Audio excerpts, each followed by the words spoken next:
Saludos, camaradas. ¿Qué tal estáis? Espero que vaya todo bien, que vaya todo perfectamente. Kamala Harris es la mejor posicionada para convertirse en la candidata demócrata para la presidencia y la que va a competir con Donald Trump en las elecciones de noviembre de este mismo año. Como era de esperar, la prensa internacional afín al Partido Demócrata ha puesto en marcha toda la maquinaria propagandística para mitificar a Kamala Harris, pero debemos huir de esta propaganda y del juego parlamentario para darnos cuenta lo que representa este tipo de candidatos políticos como Kamala Harris. Así que quedaros hasta el final, porque en este vídeo os voy a hablar sobre el verdadero carácter de Kamala Harris. Vamos con el vídeo, este es Red Planeta. ¡Comenzamos!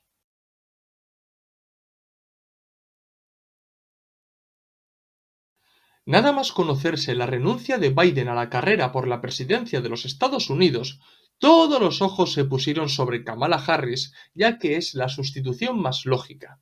Además, hay que tener en cuenta que con tan poco tiempo, el Partido Demócrata no puede permitirse el lujo de empezar una competición interna para elegir a otro candidato. Y además, no daría tiempo a que calara un mensaje, un lema y un programa político. Y eso les puede quemar mucho.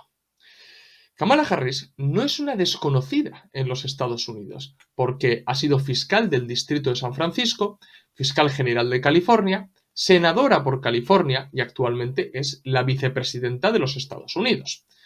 Pero si repasamos la trayectoria política de Kamala Harris, nos vamos a dar cuenta que toda esta prensa más woke, más postmoderna, destacan su condición de mujer, hija de un negro jamaicano y de una india, es decir, que destacan mucho más su condición de mujer empoderada, hija de un negro jamaicano, es decir, afrodescendiente con orígenes indio-asiáticos.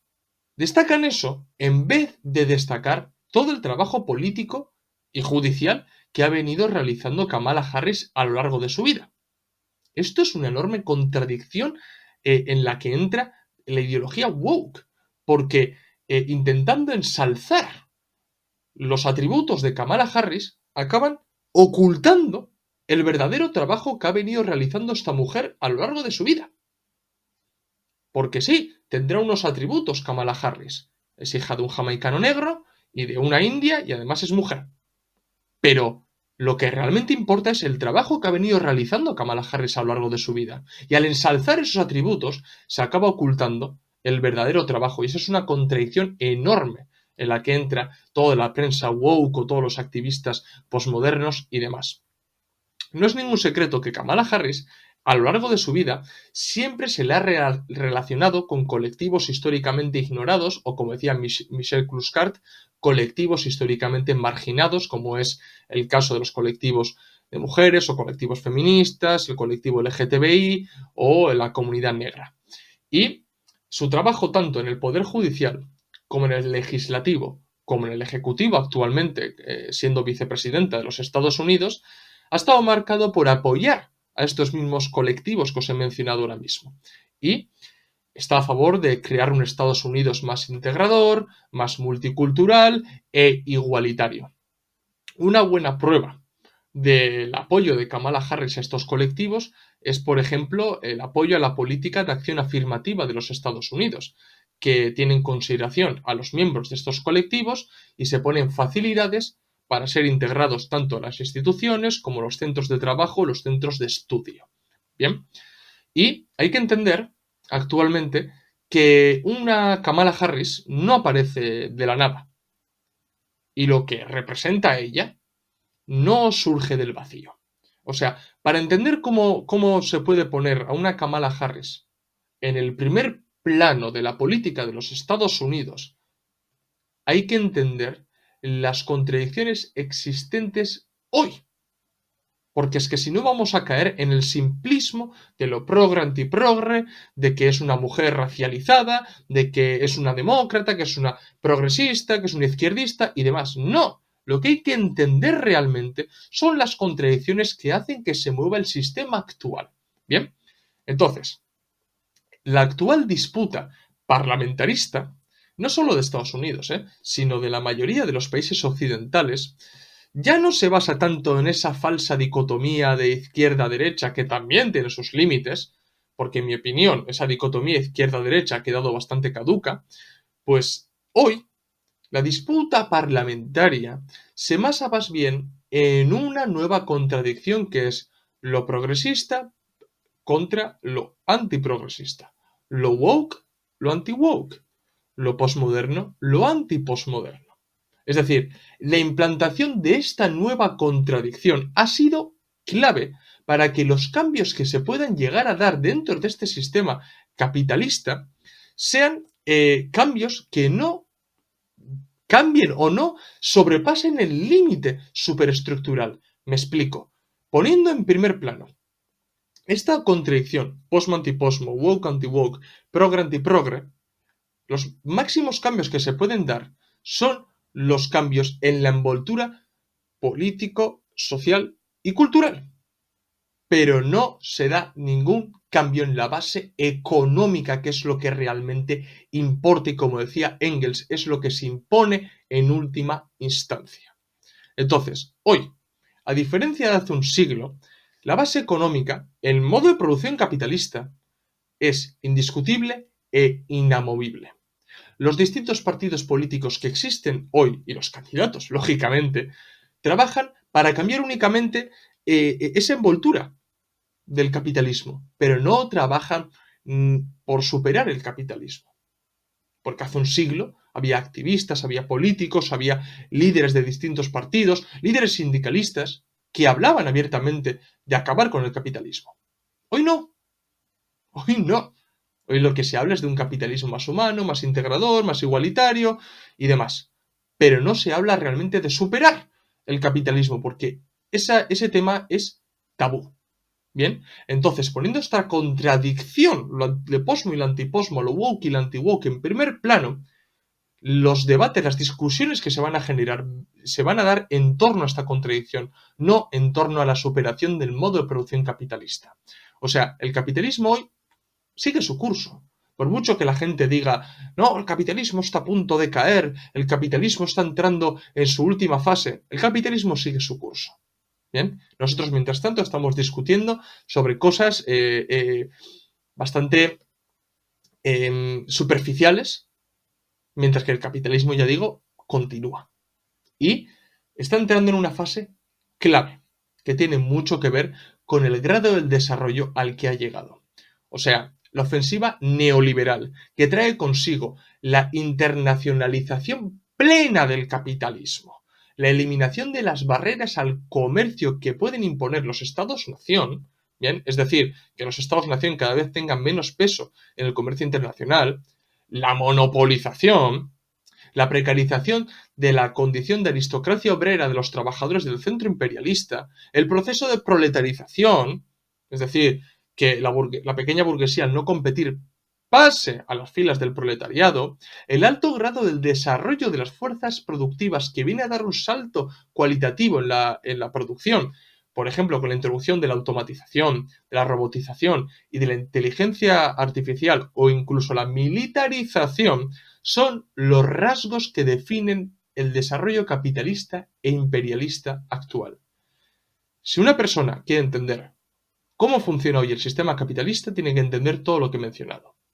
Tiene que entender todos estos rasgos. Si no, por mucho que leamos a Lenin, que leamos a Marx, si no sabemos identificar en qué se basa o cuáles son los rasgos del grado del desarrollo capitalista actual, no va a ir a ningún lado.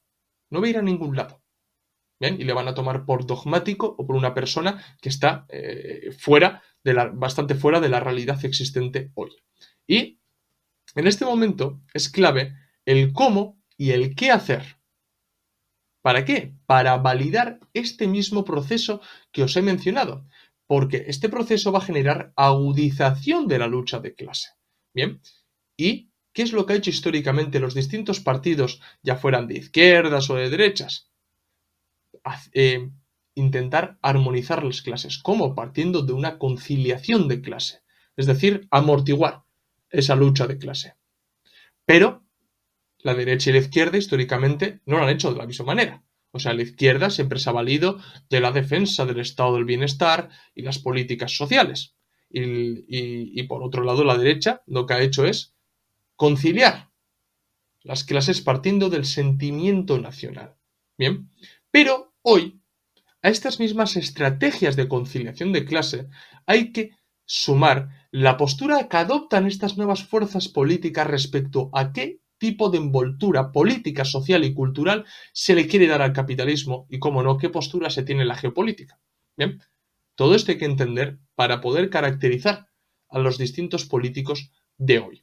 Y, en este sentido, observamos que la nueva izquierda, englobada dentro de lo woke, abogan por difundir toda esta ideología posmoderna y los valores más cosmopolitas, que no es otra cosa que una homogenización cultural y social de los países occidentales, que va a traer consigo la disolución de las identidades nacionales por unas actitudes o unas identidades cada vez más cosmopolitas, bien, en el que los ciudadanos dejen de ser ciudadanos nacionales para ser meros consumidores de mercados cada vez más globalizados.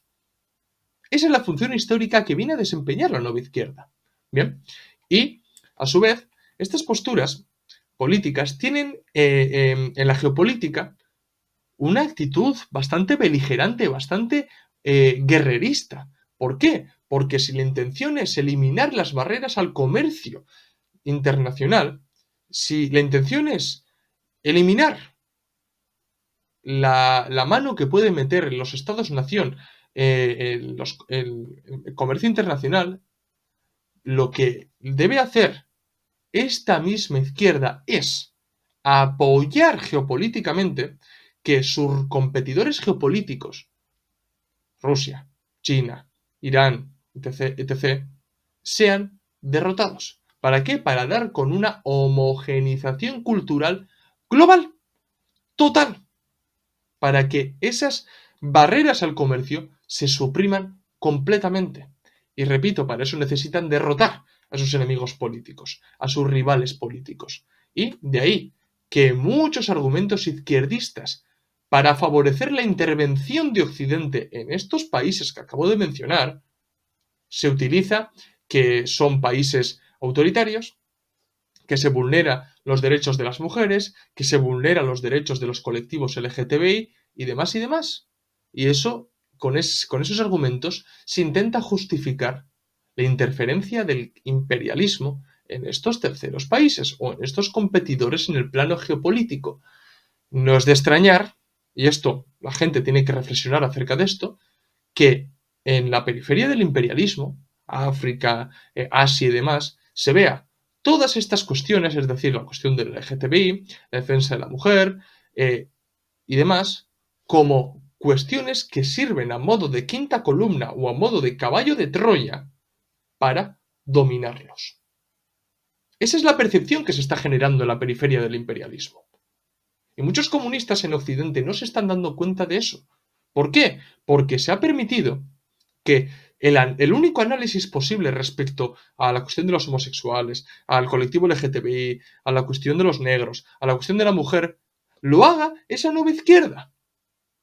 Hemos perdido completamente la independencia política, tanto teórica como práctica, y hemos dejado que esa nueva izquierda analice todas estas cuestiones. Y como lo analiza partiendo de su esencia de pequeña burguesía y de, cómo no, de verdaderos miembros de estados imperialistas, los países de la periferia acaban rechazando todo eso. Y eso es una autocrítica que nosotros mismos debemos de hacer, porque tenemos que tomar nuestra independencia de clase y analizar todas estas cuestiones desde una perspectiva revolucionaria. ¿Y por qué os estoy mencionando todo esto? Porque Kamala Harris es una clara representante de esta corriente política woke, posmoderna y cosmopolita.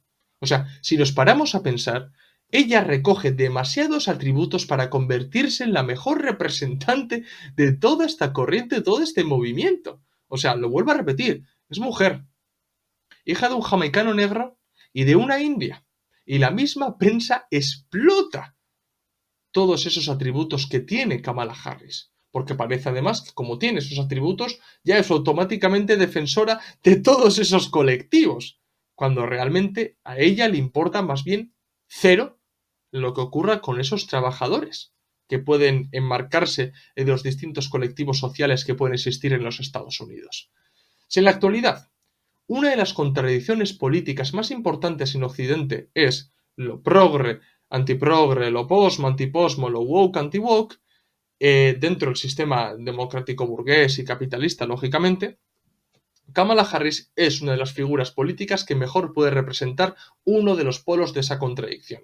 Así pues, vamos a llegar a las elecciones de noviembre viendo cómo esta contradicción se expresa en su forma definitiva. O sea, vamos a pensarlo bien. Por un lado tenemos a Donald Trump, hombre blanco, multimillonario, supuestamente hecho a sí mismo, que defiende lo anti-woke, lo anti-progre, el America First y demás. Y por otro lado tenemos a Kamala Harris, una mujer empoderada, racializada y en favor de los colectivos minoritarios o marginados de los Estados Unidos. Es que es la forma definitiva de la contradicción progre-antiprogre. Y veremos la enorme polarización que se genera en torno a qué envoltura sociocultural y política dar al capitalismo estadounidense. Bien. Y Kamala Harris, ante todo, va a representar el continuismo, o sea, va a validar todas las políticas que ha llevado a cabo la administración de Biden, de la cual ella es vicepresidenta, y va a trabajar para insistir en que hay que seguir el camino que marcó en su momento Obama y que ha continuado Biden y ella. El continuismo, en parte, puede beneficiar a Kamala Harris porque los ciudadanos estadounidenses pueden entender que en las próximas elecciones está en juego todo el trabajo que se ha realizado y que Trump va a venir para romper con todo eso y llevar a Estados Unidos a una época oscura. En ese sentido le puede llegar a funcionar o no, porque Trump puede explotar todo el desastre que ha generado internamente la administración de Biden y todas las guerras que han comenzado bajo su mandato. Entonces, si Trump se empeña en asociar a Kamala Harris con Biden, le puede pasar factura. Y en realidad, Kamala Harris representa lo que Biden no ha podido representar. Bien, por un lado representa la oligarquía internacional más cosmopolita que defiende la eliminación total de las barreras al comercio en un mercado internacional cada vez más globalizado. Pero por otro lado, también representa a esos colectivos minoritarios o marginados de los Estados Unidos, a la comunidad negra, a los colectivos LGTBI, a los homosexuales y demás. Representa todo eso. A las mujeres, lógicamente, porque ella reúne demasiados atributos que automáticamente le hacen defensora de esos colectivos. Pero hay que tener una cosa muy en cuenta. Kamala Harris es profundamente liberal tanto en lo social como en lo económico, aunque utilice ciertas políticas sociales a modo de instrumento para conciliar las clases. Bien. Y en geopolítica, que esto es muy, muy importante, Kamala Harris ya ha dejado muy, muy claro que va a seguir el camino de Biden. Bien. O sea, va a mantener el apoyo a Ucrania y la hostilidad hacia Rusia. Seguirá calificando a China, Rusia, Irán, Corea del Norte, Cuba, Venezuela y demás como estados autoritarios. Por ejemplo, ya concretando un poco más, Kamala Harris reconoció en su momento, por ejemplo, a Guaidó como presidente interino de Venezuela. O sea, apoyó las protestas de Hong Kong. Aseguró que Estados Unidos ayudaría a Ucrania el tiempo que fuera necesario. Y además también es bastante conocida la postura prosionista de Kamala Harris, aunque poco se habla de esto. Bien, y yo sí que voy a hablar sobre esto porque me parece bastante alarmante. La actual vicepresidenta de los Estados Unidos tiene fuertes contactos con el lobby sionista y proisraelí que es la AIPAC, o en castellano, Comité de Asuntos Públicos Estados Unidos-Israel. Si bien es cierto que Kamala Harris apoya la solución de dos estados, que ya hemos repetido 1000 veces en este canal que la solución de dos estados no es una verdadera solución, ella defiende que la defensa de Estados Unidos a Israel no puede ser la defensa de un partido o del gobierno de turno. No, no, no, no, no. Ella ha asegurado que la defensa de Israel tiene que ser una política nacional, oficial y bipartidista. ¿Qué quiero decir con esto? Que sea el gobierno que sea, tiene que defender a muerte a Israel. Que tiene que ser una política de Estado. Bien. Y se ha opuesto abiertamente al movimiento boicot, desinversión y sanciones. Bien, ya vemos cuál es la verdadera cara sionista de Kamala Harris. Es más, la propia AIPAC ha destacado en más de una ocasión que Kamala Harris es una de las máximas defensoras de la causa sionista en Estados Unidos, llegando incluso a destacar que durante la infancia de Kamala Harris ella recaudó fondos para el Fondo Nacional Judío, que es el histórico instrumento financiero sionista para financiar las colonias en Palestina. O sea, a eso se ha dedicado durante su infancia Kamala Harris. Y, en realidad, ni Kamala Harris ni Donald Trump representan a la clase trabajadora estadounidense, y la pugna entre estos dos candidatos a la presidencia de los Estados Unidos no es más que una concreción de la pugna acerca de qué envoltorio político, social y cultural dar al capitalismo en el actual grado del desarrollo en el que se encuentra. Eso es realmente lo que representa Kamala Harris. Y me llama poderosamente la atención, ¿no?, que se haya utilizado la figura de Kamala Harris ahora mismo. Porque es llevar la contradicción de posmo anti-posmo, woke anti-woke, progre anti-progre a su máxima esencia. Porque Donald Trump representa todo lo contrario. Y si los gobernantes estadounidenses, y más concretamente la élite estadounidense, no sabe manejar esto, se le va a ir de las manos porque va a generar una enorme polarización en los Estados Unidos. ¿Qué es lo triste para mí? Que esa enorme polarización que puede existir en Estados Unidos se va a dar en torno a qué envoltura dar al capitalismo estadounidense y no tanto a la lucha de clases.